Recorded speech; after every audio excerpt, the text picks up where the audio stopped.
new episode of Breaking the Law and the second episode of the Final Fantasy IX Cycle of Rebirth miniseries. With all the information we looked at last time between the cycle itself, what Samsara is, and how the Well of Souls ties into it, today we're going to be looking at the four main celestial bodies of Final Fantasy IX, Gaia, Terra, and the Twin Moons.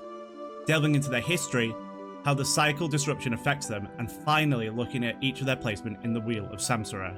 As Final Fantasy IX takes place primarily on Gaia, we're gonna start there.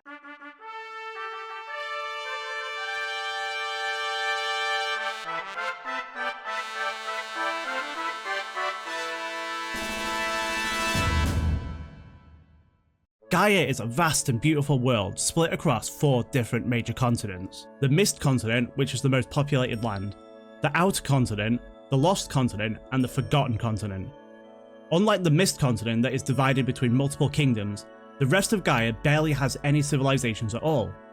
The second most prominent being the Outer Continent, while the Lost and Forgotten barely have any humanoid life or civilizations. According to the events of Memoria, Gaia was born as a chaotic, fiery world. As it cooled and its atmosphere was formed, it became covered in a vast ocean that would have been filled with a variety of aquatic life. Once the ocean started receding, Gaia's world crystal would have helped life evolve to thrive on land, eventually leading to humans, animals, and other life forms to spread out across the world. It is here that humanoid life would have begun to settle and their history truly began. It is unknown how far along in its history these ancient Gaians were, but due to the interference of Terra, all of them were wiped out in an instant. The Terrans saw the young Gaia as a world suitable for fusion, but due to the level of development it was at, its world crystal was able to prevent the fusion process from succeeding. This left Gaia completely destroyed, lifeless, and put back in a state of fiery inferno. It would have taken an eternity for it to become inhabitable once again. The Iifa Tree was planted 5,000 years before the events of Final Fantasy IX began, allowing Gaia to stabilize and for its crystal to begin producing life once more. For 2,000 years, life was left untouched on Gaia. Civilizations would have begun to sprout up and new species were being born and evolved from its world crystal every day.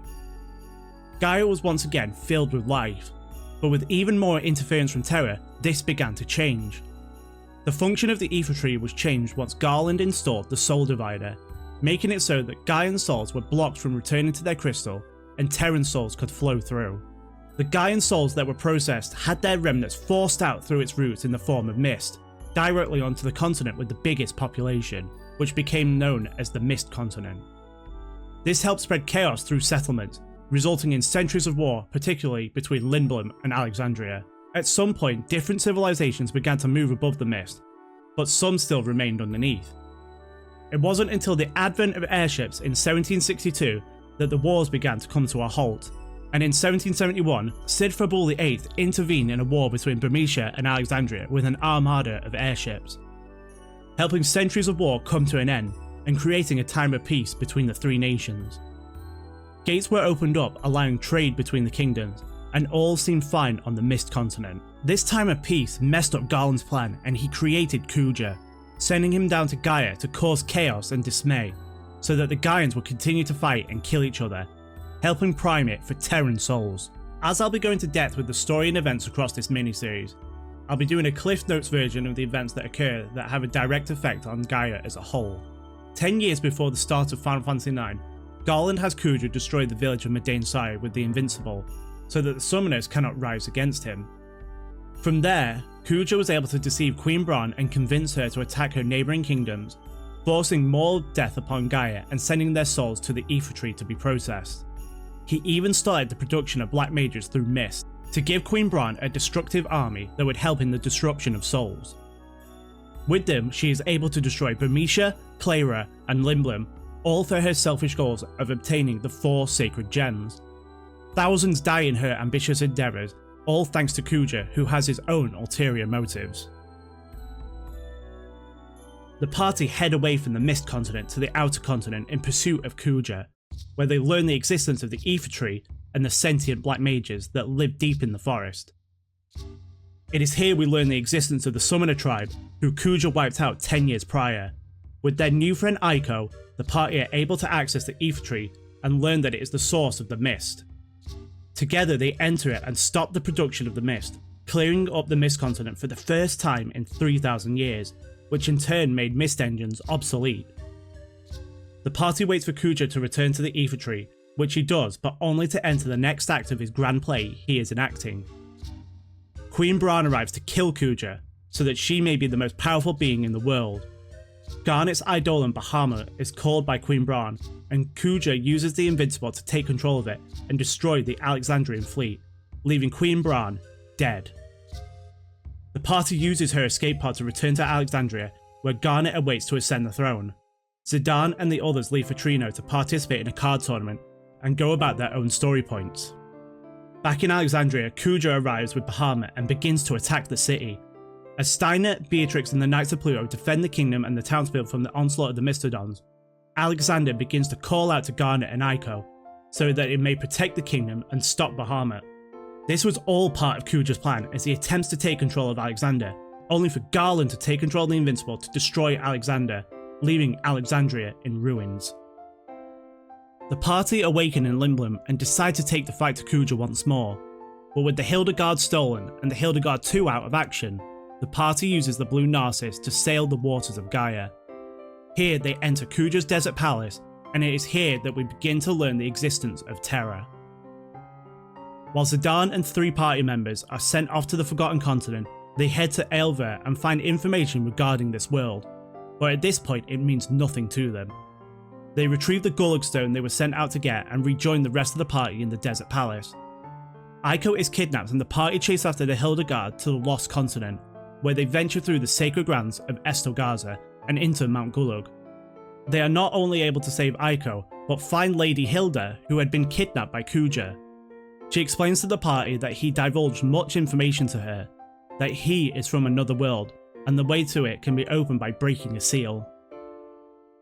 Hilda mentions that Kuja told her information to a seal could be found in a castle on the northern part of the Forgotten Continent. With their new airship, the Hildegard 3, the party are able to fly around the world without need of mist, and find the location of this castle, that had been dubbed Ibsen's Castle. Inside, the party find a mural adorned with 4 elemental mirrors that show the location of shrines located across Gaia. 4 parties are made to attempt to break all 4 seals at once.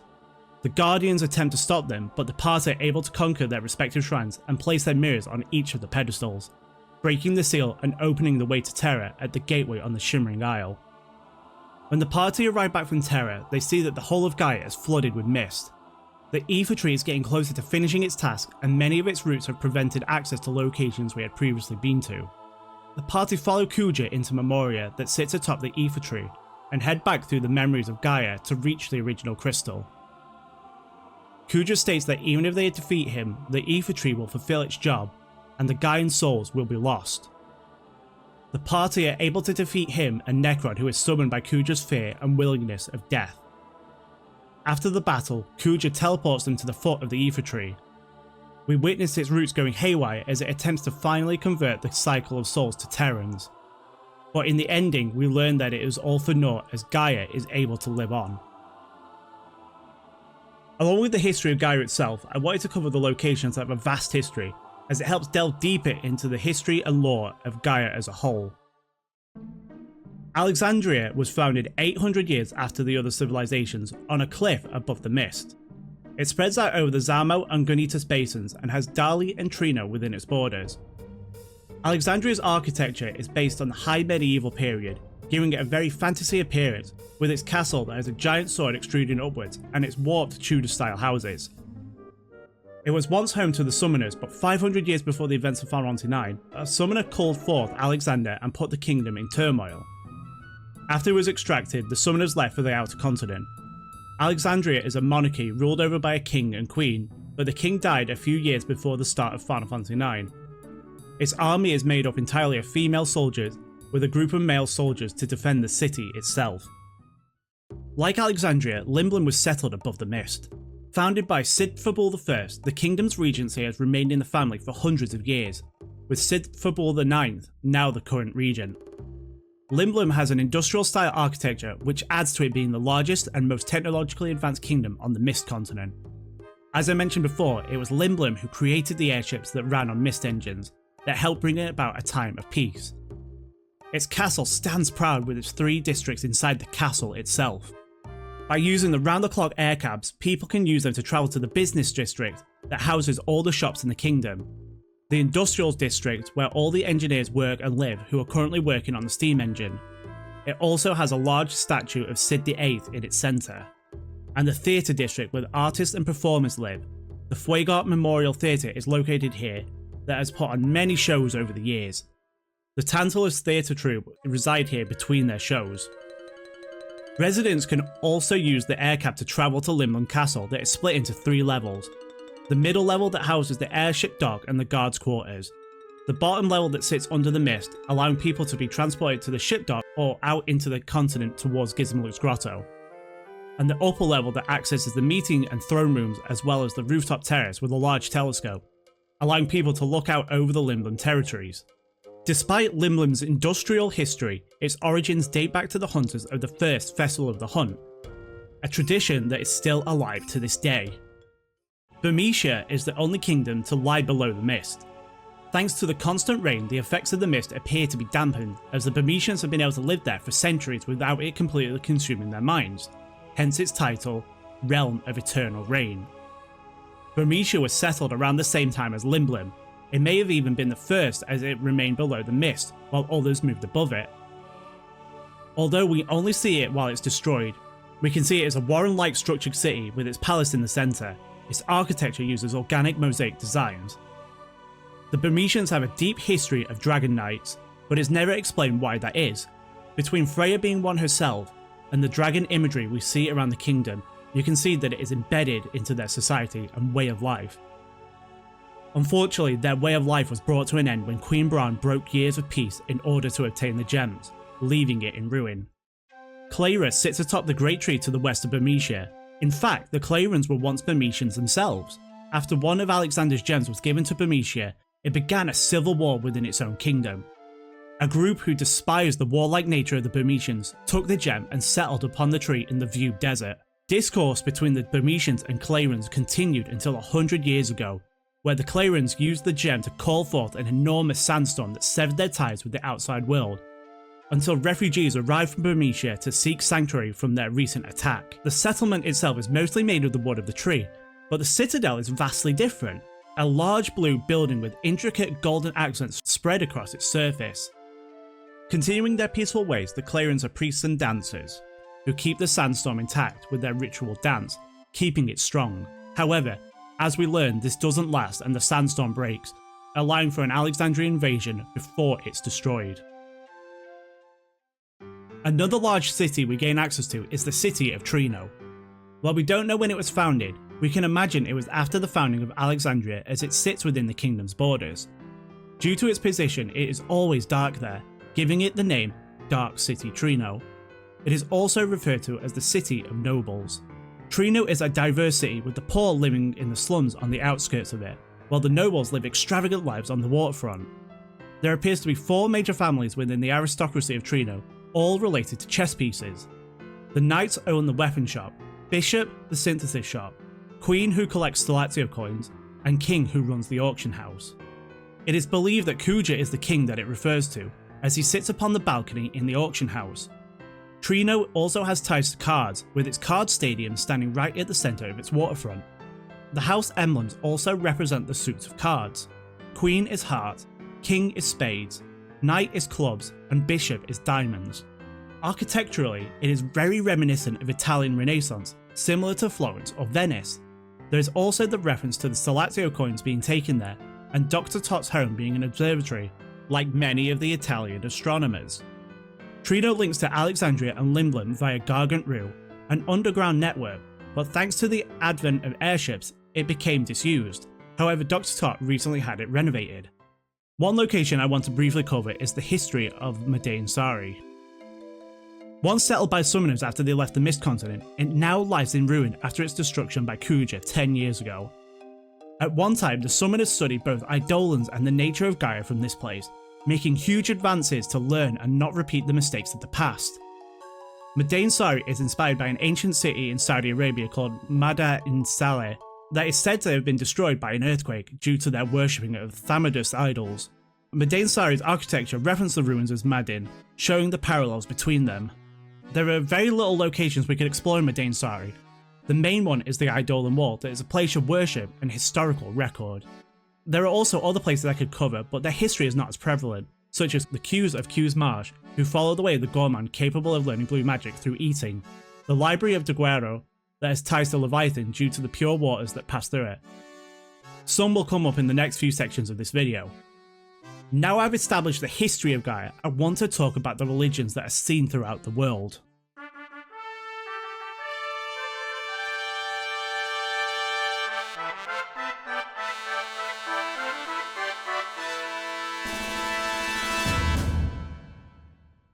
As we venture across Gaia on our journey, we see how each location has its own history and beliefs. Many of the towns and cities we come across all have some form of religious relevance embedded into their society. It's interesting to see how each area has its own deities and religion that they follow and worship, each giving the followers something to believe in that may link back to the cycle of rebirth in some form, but without any actual knowledge on how the cycle works. Starting with Alexandria, we are unaware of any religions or beliefs in the kingdom. However, that doesn't mean that there aren't any. During the story segment at the beginning of the game, we find a steeple with a beautiful stained glass window, and a bell at its peak. Nothing is ever mentioned as to the purpose of the steeple, but we are able to enter it on numerous occasions.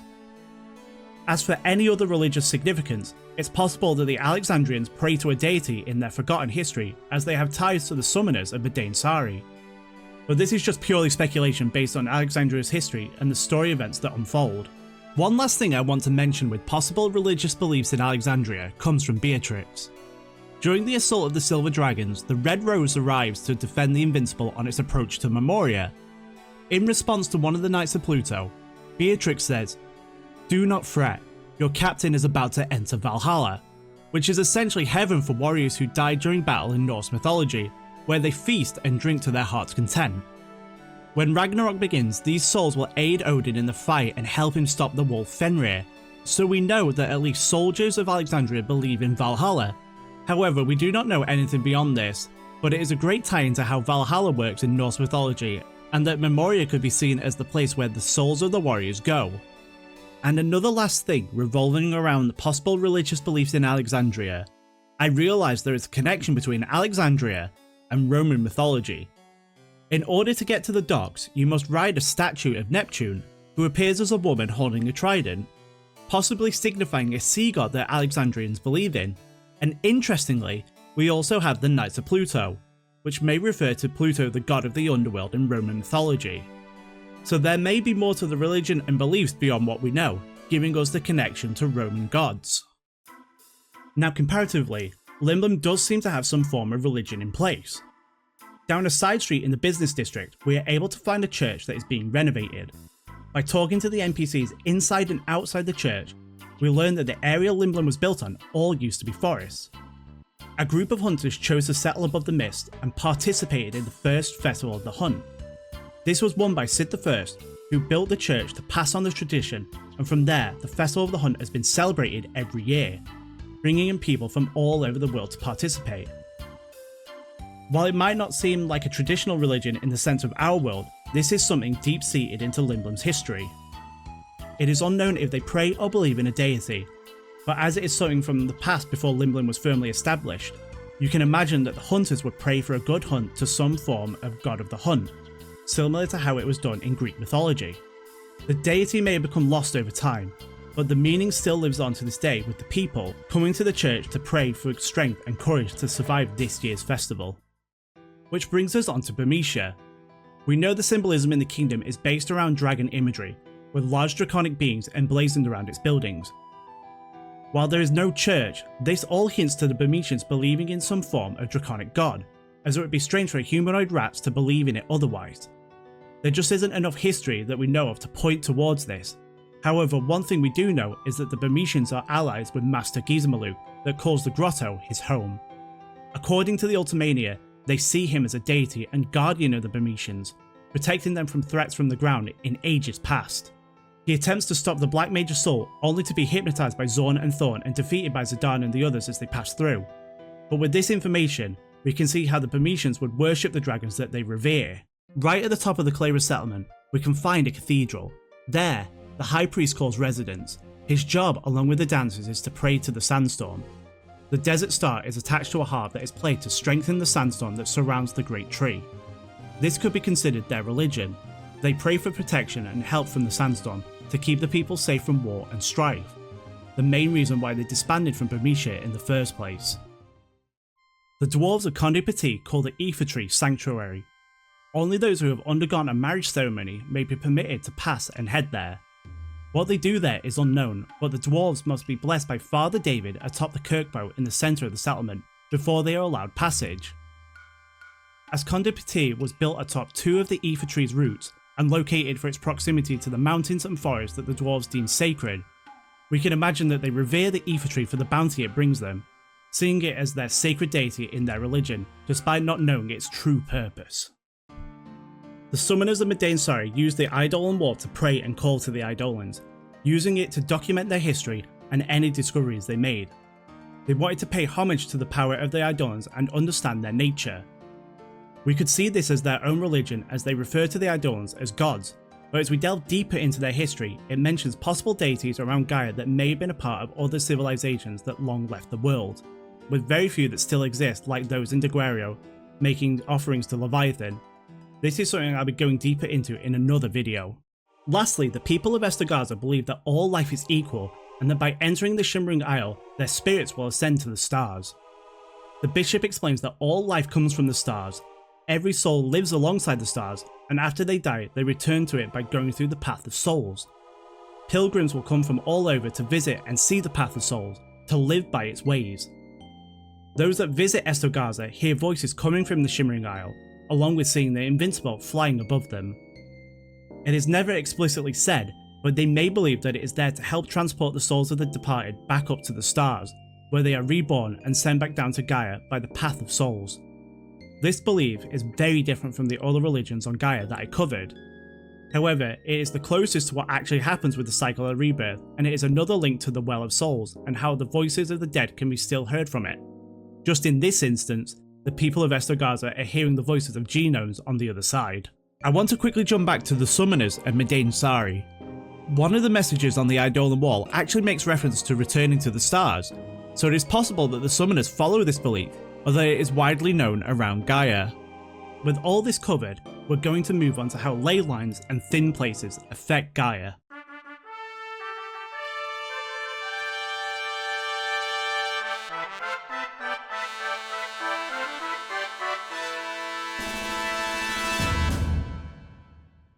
In the first video, we talked about the concept of ley lines and thin places, with ley lines being the alignment of sacred sites that followed the flow of Earth's natural energies, making their placement deliberate, while thin places are locations where heaven and earth are closer together, and you are said to be able to glimpse into the divine or feel its presence as two worlds intertwine.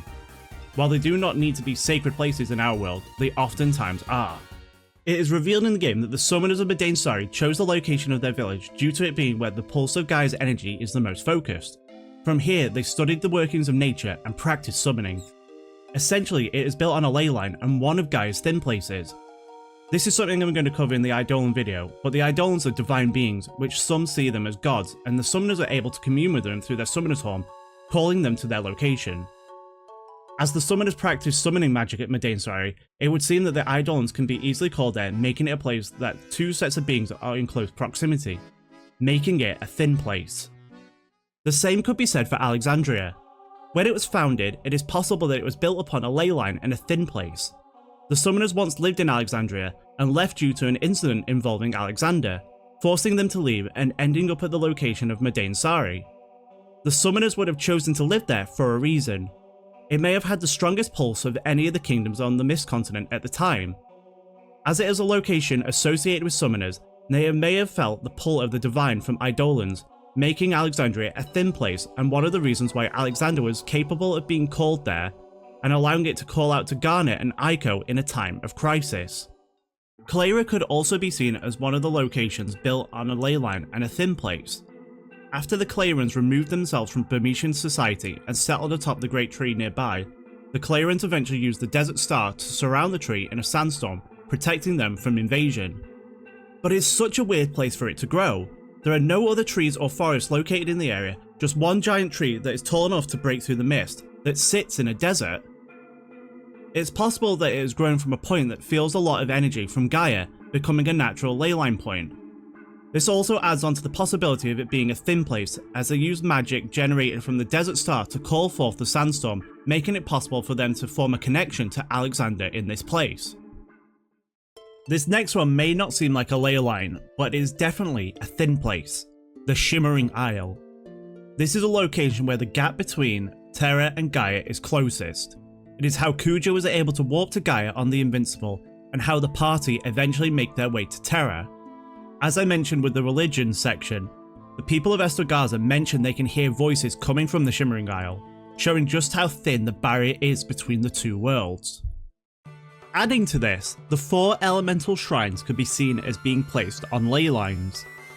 I'll be delving more into them later in this video, but these shrines are purposely placed around Gaia to attune to its natural energy flow, which could be seen as there being a straight line between them.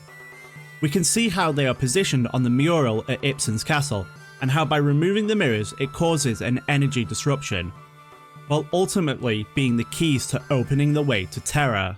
Comparatively, Chocobo's Paradise and the chests that allow Choco into the dream world could be seen in the same way. By obtaining chocographs, we can find specific ones that reveal the location of special chests. These chests contain a gas that puts Zidane to sleep and sends Choco to the dream world, where he meets Fat Chocobo. Fat Chocobo unlocks special abilities for Choco, also that he can make his way back to where he belongs. As these chests are in very specific locations, we could see them as thin places, allowing Choco to break through to the dream realm, as they are in areas where 2 worlds seem to be in close proximity. This eventually leads us to Chocobo's Paradise, located in the top left corner of the map, just a small island with a crack in its mountain. Inside is a whole new world with a vast mountain range in the background, looking like heaven on earth for Chocobos. It could be seen that they were able to break through into another world where the Chocobos live, and one of Gaia's thin places. Finally, we have the Iifa Tree. In order to stabilize Gaia, Garland would have had to plant it at a point with a high amount of energy from the crystal, so that its roots could spread far and wide across the world. It is interesting to note that the Iifa Tree lies very close to Madain Sari, and as we know, the summoners settled on that ley line for that very reason, the place where they felt the most pulse of Gaia's energy. When Garland planted the Iifa Tree, Gaia would have been in a state of fiery inferno, and he would have had no idea of what sort of land he was placing it on, so it makes it all the more interesting that the summoners ended up in such close proximity to the Iifa Tree.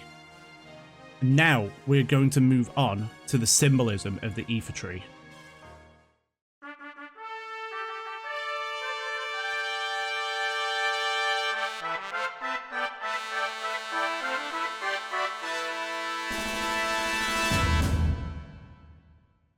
The Tree of Life is something that appears in many countries around the world.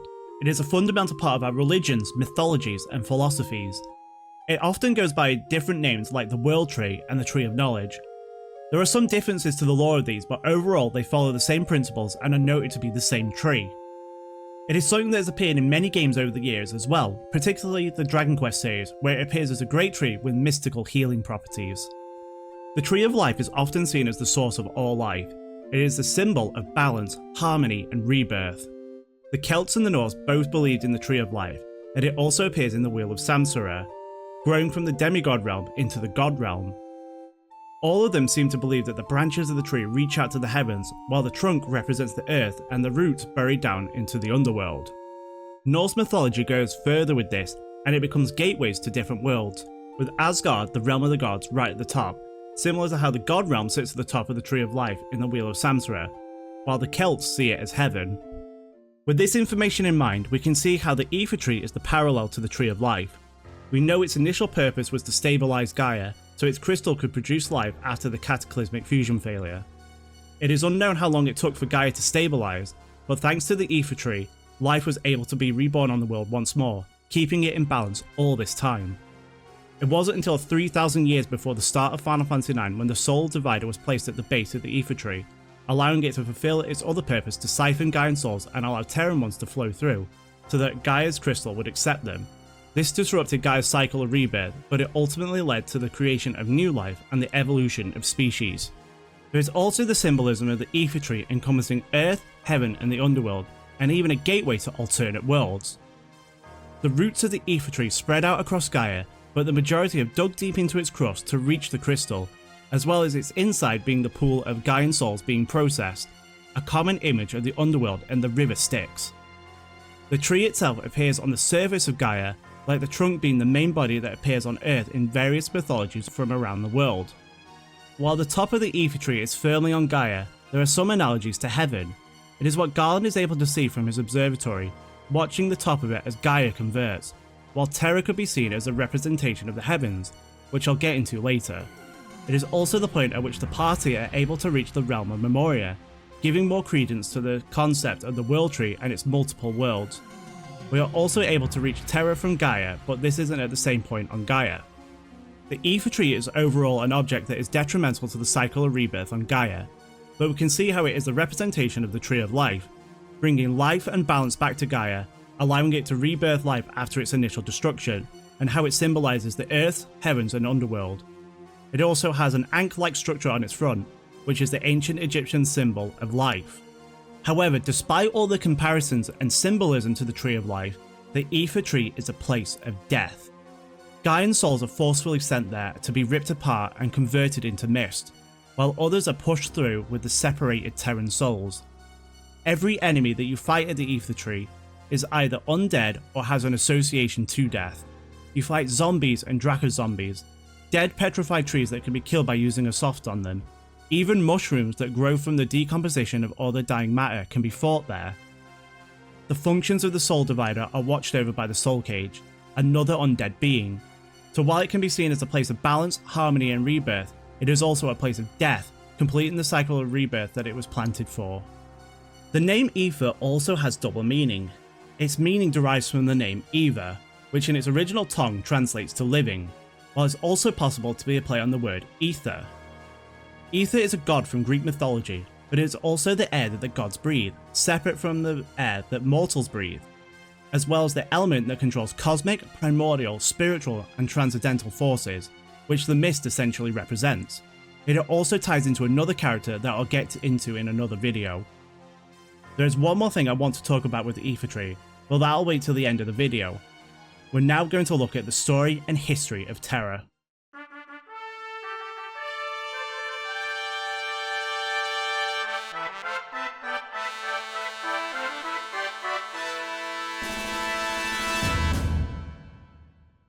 Terra is a world that has been around for thousands of years. At one time, it reached the pinnacle of civilization, becoming a highly advanced magical society. There are hints to Terra across Gaia, but it truly remains a mystery to us until we reach it in Disc 3. We never get to see or experience Terra in its prime due to the catastrophe that has befallen it, the decline. As with all things in the cycle of rebirth, world crystals will age and eventually die. The Terrans began to notice the death of their flora and fauna, and their scientists researched into it and discovered their crystal was dying, and uncovered the processes of the cycle of rebirth. It is here they discovered immortality through the act of fusion magic, and assimilated young worlds to keep Terra alive, which helped revitalize some of the flora and fauna of the planet, but this was not enough as the decline continued. The great minds of Terra continued to research to find a more permanent solution, finding the planet Gaia that seemed like it would help keep their world alive.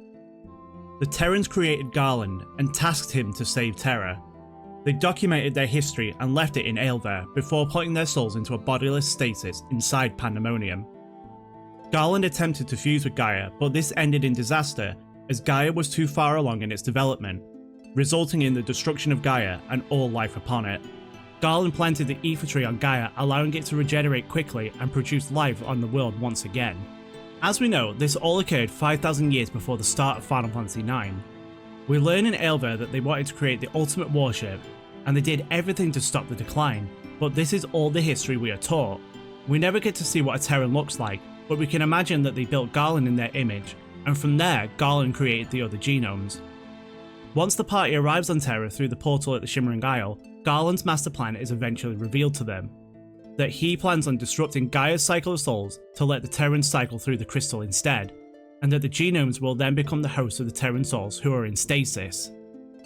Garland is defeated by the party and killed by Kuja, who has just attained his transform. Kuja uses Ultima to destroy Terra, leaving its fate unknown as the party escapes back to Gaia on the Invincible. This is the only time we see Terra, but we do get to see its environments. Unlike the lush world of Gaia that is covered in a myriad of grasslands and forests, Terra is the complete opposite. A rocky world covered in crystalline structures that soar towards its sky, not too dissimilar to that of oyster mushrooms.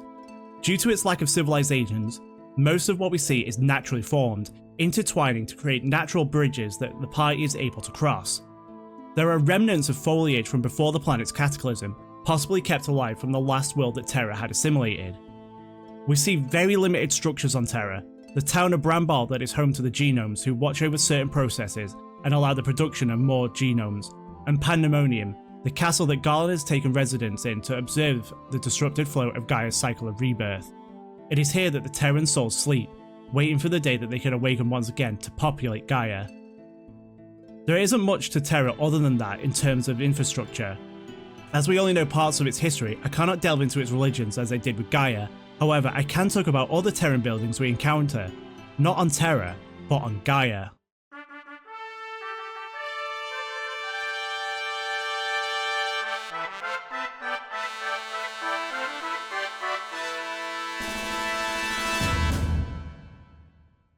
When Terra attempted to fuse with Gaia, a number of buildings and structures were left on it. These can be identified by the use of their triangular emblem, along with angelic and demonic iconography that appears throughout some of their buildings. The first that we discover is the Desert Palace.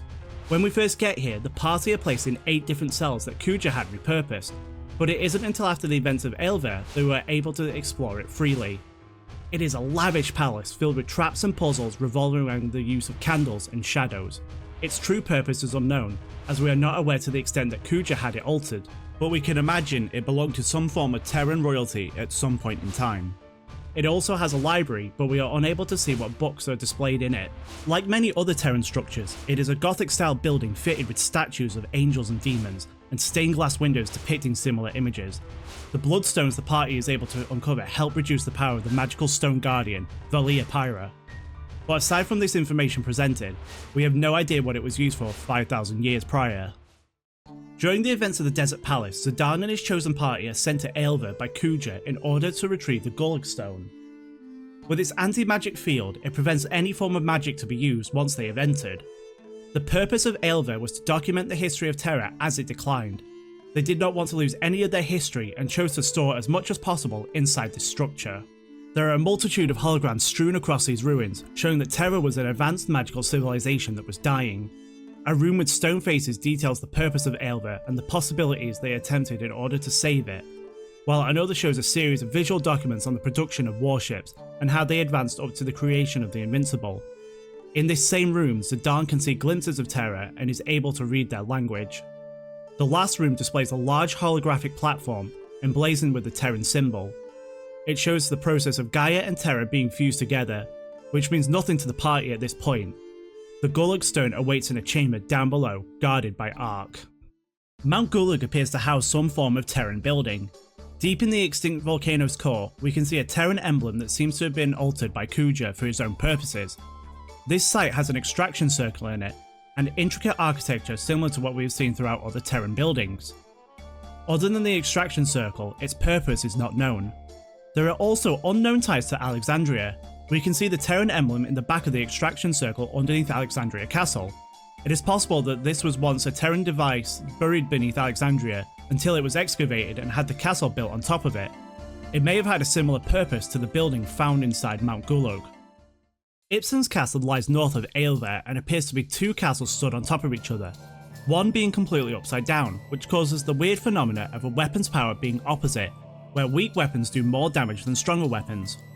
For the most part, we walk around on the ceilings, with very few rooms being the right way up, all to lead us to the map of Gaia and 4 mirrors placed upon it that show us the location of 4 shrines. Once again, we see the Terran symbol engraved into the floor of the mirror chamber, indicating its relation to Terra. Other than to house the mirrors, we don't know why they were kept there or what Ibsen's castle's true purpose was. We do know that the mirror will lead the party to Terra, but not why the Terrans built this with a map of Gaia and the location of shrines 5,000 years prior to the events of the game. Finally, we have the Earth, Water, Fire and Wind shrines. Their purpose is to unlock the way to Terra by placing the mirror of the same element on the pedestal at its centre. Filled with traps to prevent anyone from reaching it, we can see that they have demon statues built inside them, at least with the Earth Shrine. As mentioned with Ibsen's castle, we know the purpose the shrines fulfill, but their initial use is unknown. Why did the Terrans build them in the first place? It would not have been to teleport to Terra, as Gaia would not have existed if the fusion had been successful. The boss of Ibsen's castle implies that they are used to give Terra energy, but in what way we don't know. And that's it for Terran buildings on Gaia, but these aren't the only things Terra transferred to Gaia. There are also life forms.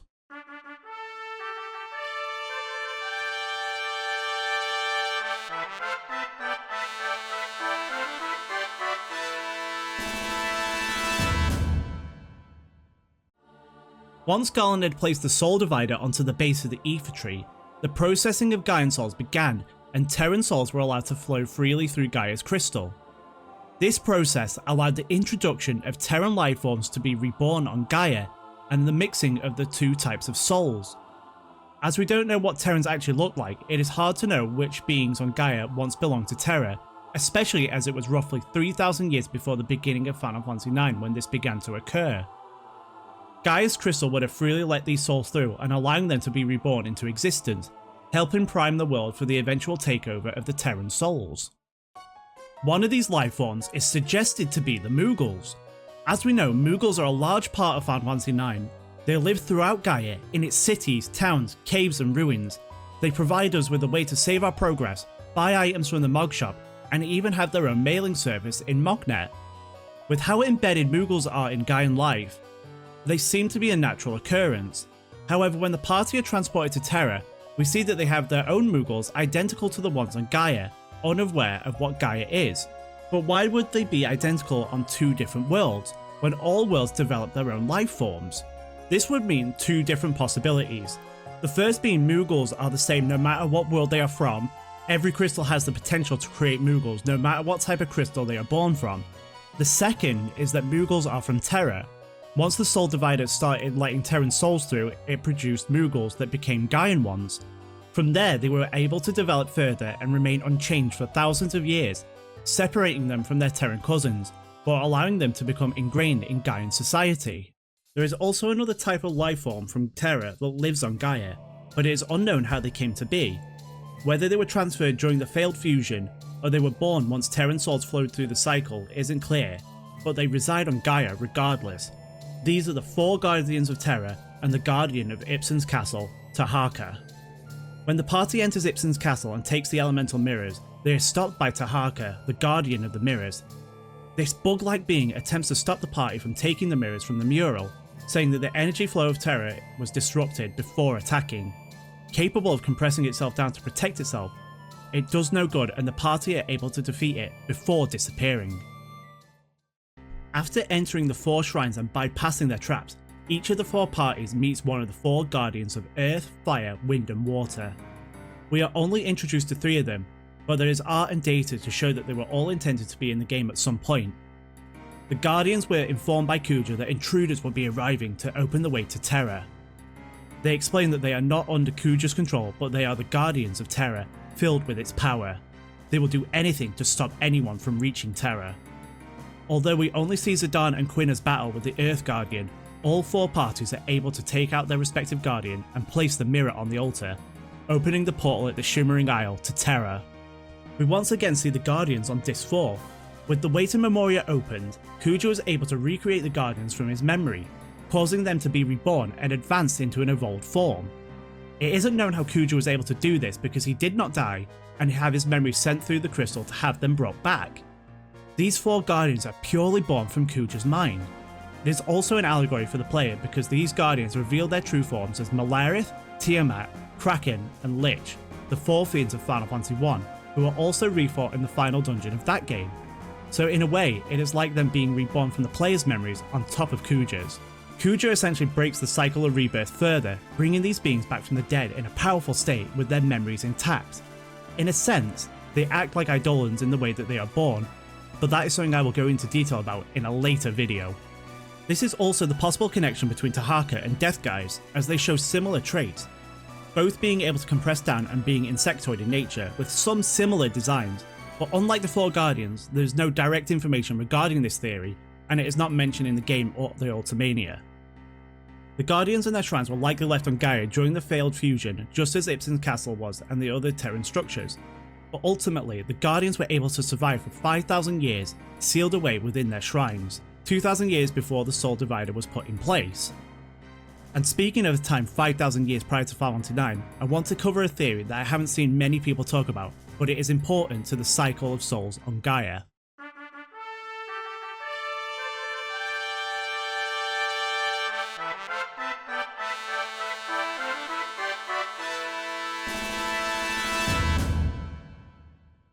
After the failed fusion attempt, we know that all life on Gaia was wiped out. The cataclysmic event left the world in a devastated state that would take an eternity for it to recover from.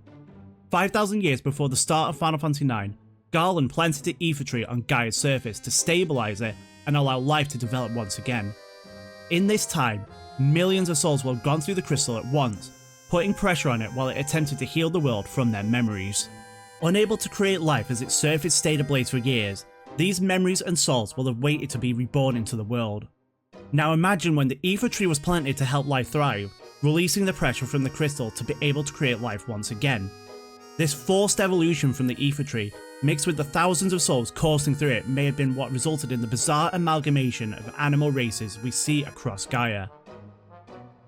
We know that 3,000 years before the start of the game that Terran souls began to cycle through Gaia, and that some of the life forms we see during the game may have once been Terran, but the amount of animalistic races we see across Gaia may have come from the Rebirth confusion, the forced evolution to get Gaia back into a state that was able to support life. We have the rat-like Burmesians, the amphibious Qs, other humanoid races mixed with a variety of birds, fish, canines, hippos, reptiles, bovines and felines. Even Baku has bat-like features. We have no idea what life was like prior to the failed fusion, but it can be theorized that there was potentially some sort of jumble between animals and humans of Gaia during that period, forced to evolve due to the influence of the Iifa Tree and the crystal cycling out a whole new planet's worth of souls.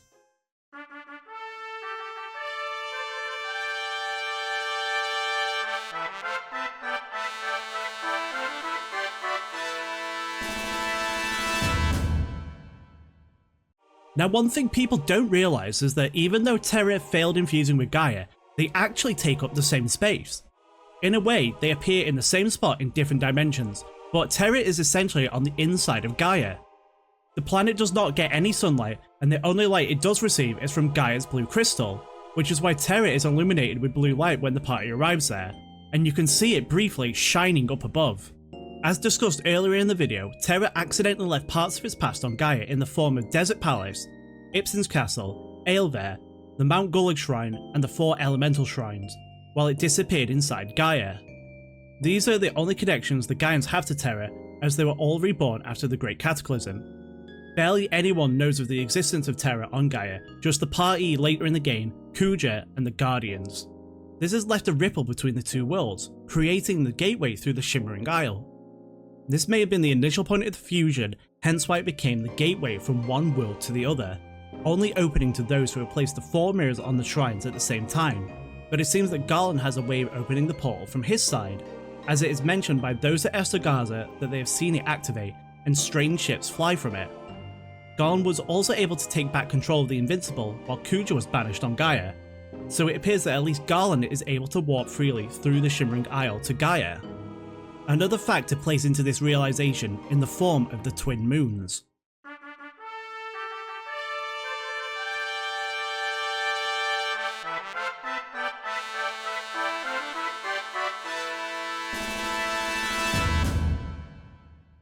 From early on in the game, we see that Gaia is orbited by 2 moons. One is red while the other is blue. It is a long time before we learn that Gaia is only supposed to have 1 moon. The other belongs to Terra. We see in Aelver a hologram of what occurred during the failed fusion attempt between Gaia and Terra, showing that the red moon got stuck to Gaia because of this failed fusion. When Terra disappeared inside Gaia, it was unable to take its moon with it. The red moon has remained with Gaia from this point onwards. This is why Terra's waters are so still, because they are not affected by the pull of the moon as it no longer orbits the planet. Each moon radiates the same colour as the world crystal they belong to. Gaia's crystal is blue and Terra's crystal is red, resulting in the moons being the same colour. It is revealed in the Ultimania that the two moons orbit every 16 days. After that, their positions switch. While they overlap, they give off an effect of a solar eclipse with a corona surrounding it. We see this on the night that Alexander is summoned. Gaia's moon shines bright in the sky, but Terra's moon cannot be seen. Due to how weak Terra's crystal is, its moon does not shine as bright as Gaia's. When it passes in front of Gaia's moon, Terra's moon doesn't glow as brightly. And when Gaia's moon covers Terra's, it completely shadows the red moon with its light. This adds further evidence that the world crystal and its respective moon have some form of link, but it is unknown why. There is an interesting note that High Tide, the ability that helps each character enter trance quicker, roughly translates from Japanese to gain spirits from the full moon, which adds a further connection between a soul, the moon, and the world crystal. With all the information presented, we can easily associate the celestial bodies to segments on the Wheel of Life.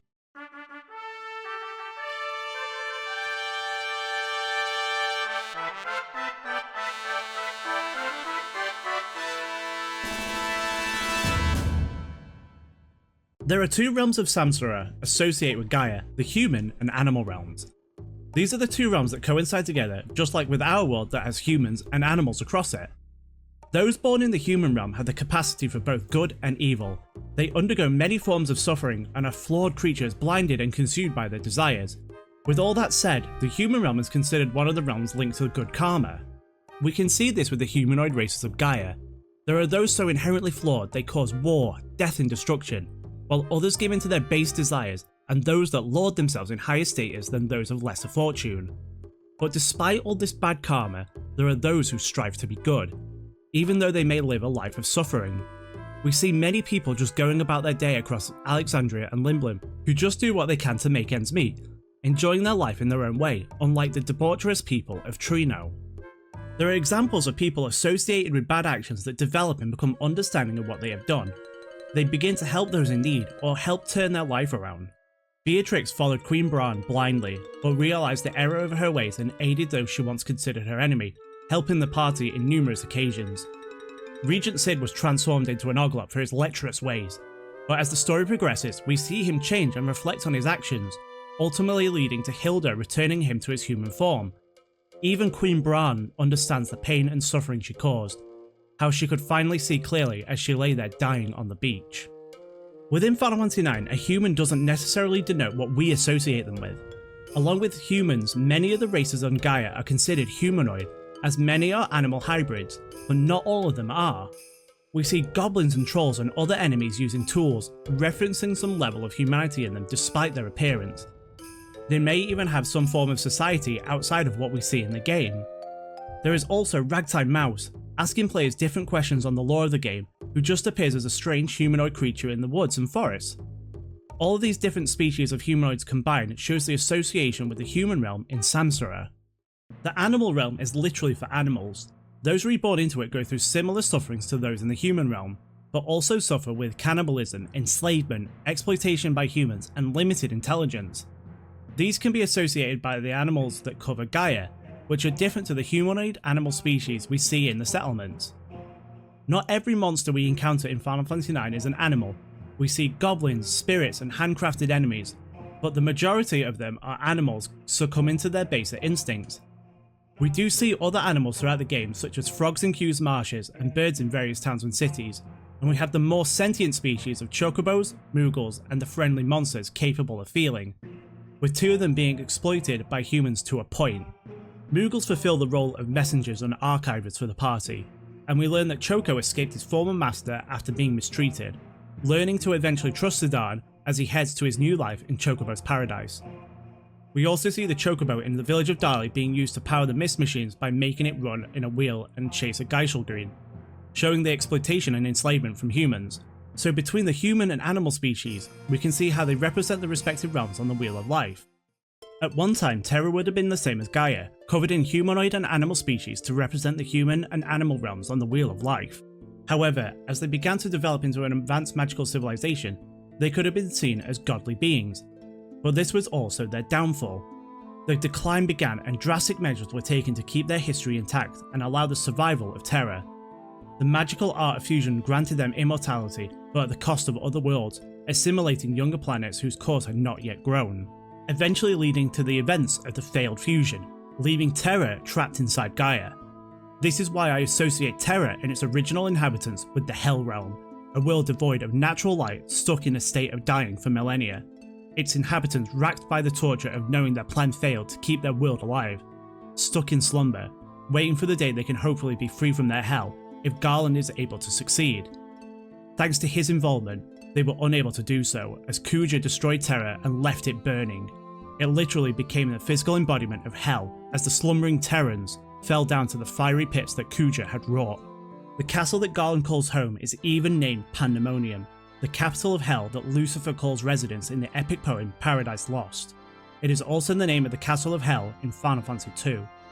The word Pandemonium loosely translates from ancient Greek to all demons, adding more to the embodiment of Terra being the personification of hell. The enemies that can be found on Terra and inside Pandemonium also have large associations with hell. Moobas, Malboros and ringleaders all cause status ailments to torture the party. Hectyres are demonic in appearance.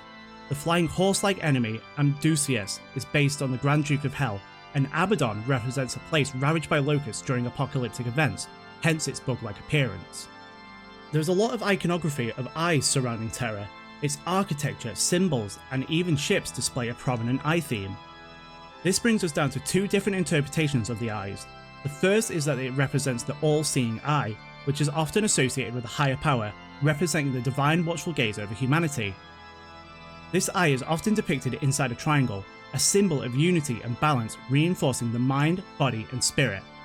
Linking it back to the Terran emblem that takes the form of a triangle, often seen displayed over the Eye of the Invincible and other locations.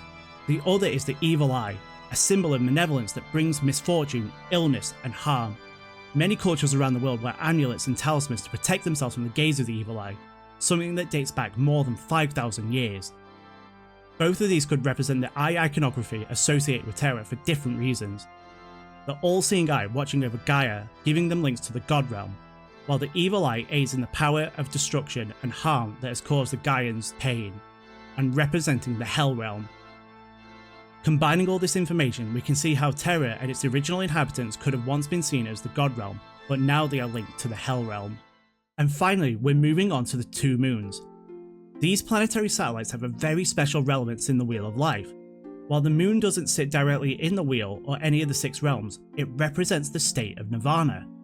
The purpose of Samsara is to escape the cycle of rebirth and attain enlightenment in order to reach Nirvana. Gaia is surrounded by 2 moons, its own and Terra's, which don't necessarily indicate any form of Nirvana. However, right before the last boss, Ch.2 states that the fusion of Gaia and Terra is unavoidable. And as the credits close, we see the 2 moons finally merging together, potentially hinting at the fusion of Terra and Gaia being successful. Life was able to carry on in peace, showing that this new fused world has reached a state of Nirvana. There is more to add to this theory, but that will have to wait for another video, as it involves elements I haven't talked about yet. There is one other entity that I want to discuss in the theory of the Wheel of Life.